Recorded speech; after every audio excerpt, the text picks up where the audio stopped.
Hello, hello! Eu sou a Teacher Victoria Moriá e esse é o meu primeiro vídeo aqui no meu novo canal, Teacher Victoria Moriá. Que inovador! Hoje eu vou trazer para vocês uma regra gramatical usando he, she, it. No caso, o que seria he, she, it? He, ele, she, ela, it, a gente usa para falar para ele ou ela para coisas ou animais. É mais comum para coisas ou acontecimentos, situações. E aí, o que acontece, né? No inglês, é muito mais simples do que no português em relação aos verbos, a conjugar os verbos. No português, por exemplo, eu amo, você ama, eles amam. A gente precisa estar modificando o verbo, conjugando conforme o sujeito, né? O pronome. E no caso do inglês não tem isso, é bem mais simples. Então, I love, you love, they love. Só que qual seria a exceção aí nesse caso? Em relação a he, she, it. Esses três pronomes têm uma leve diferença quando a gente está falando sobre verbos, sobre conjugação. Beleza, a gente vai usar lá o love para todos os pronomes, exceto para esses três. Então, essa é a diferença na gramática do he, she e do it. Tá bom, Vitória, e qual a diferença então, né? O que vai mudar aí no verbo para esses três pronomes?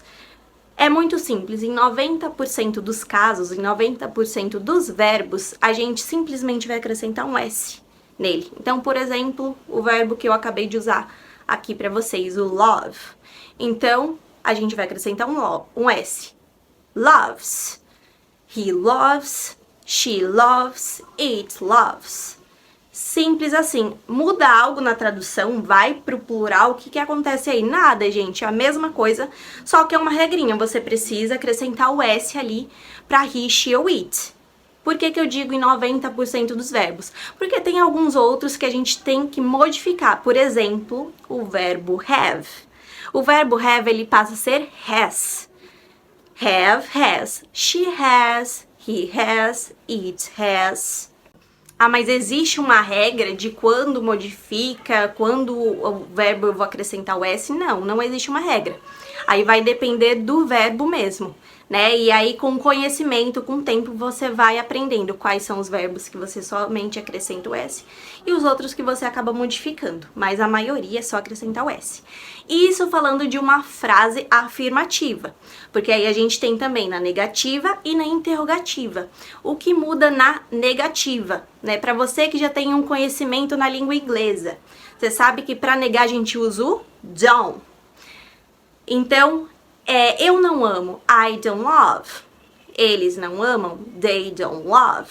Eu somente acrescento o don't, né, entre o sujeito e o verbo. E para he, she ou it, o que muda aí? Na forma afirmativa, eu acabei de dizer que quem muda é o verbo. Então, a gente acrescenta um S, certo? Em 90% dos casos.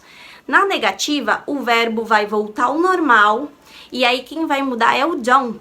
O don't vai passar a ser doesn't. Então, ele não ama, he doesn't love. Ela não ama, she doesn't love. Então, mudei o don't para doesn't e o verbo voltou ao normal. Você sempre relaciona que uma palavra só vai mudar na frase. Na afirmativa, a gente já mudou o verbo, né? Acrescentou o S. Na negativa, a gente já mudou o don't para doesn't, então o verbo volta ao normal. E na interrogativa, o que muda?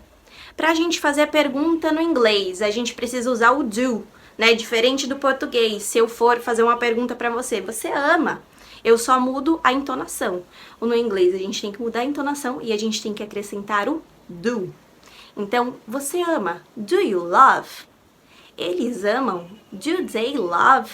Então, a gente acrescenta o do ali no início da frase. E aí, para he, she ou it, quem muda? O do. Então, o do vira does. Então, ele ama, does he love?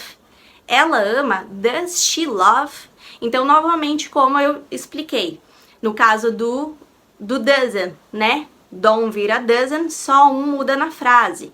Na afirmativa, só o verbo muda. Nesse caso, na interrogativa, só o do que muda. Do vira does. Então, o verbo volta ao normal. Does he love? A gente não precisa do S.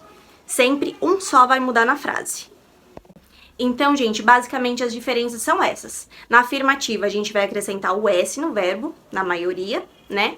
Na negativa, o don't vai virar doesn't. E na interrogativa, o do vai virar does. E como eu acabei de dizer também, no caso do presente.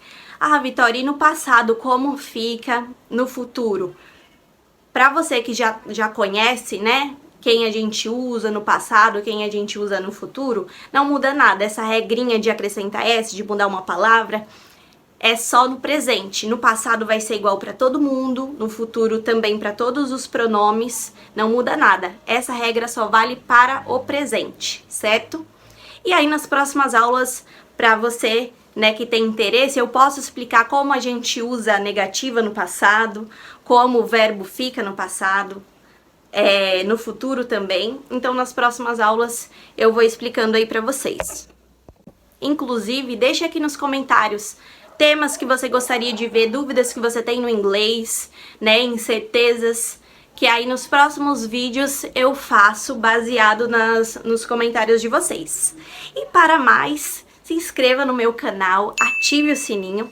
Toda semana eu vou postar vídeos aqui pra vocês, toda segunda, quarta e sexta-feira. Combinado? Te espero e até a próxima. See you!